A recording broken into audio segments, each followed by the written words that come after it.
จิ้ม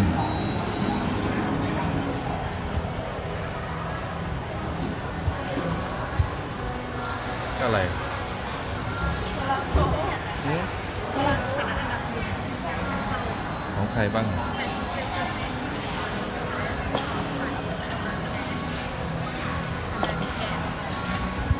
น้ำจิ้ม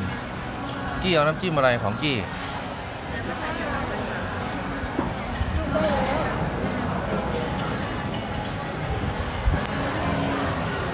เอาลงเลยครับลงเลย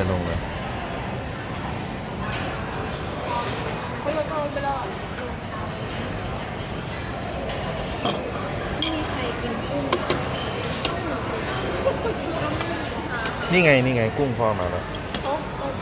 ทำไมนิดหนึ่ง3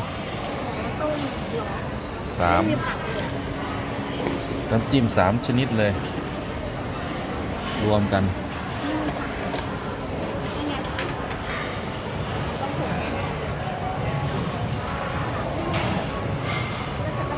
วางตรงมุมนู้นกัน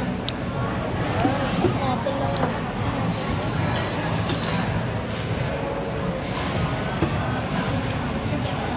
ที่ไม่เก็บหรอกยัดไส้ผิดด้วย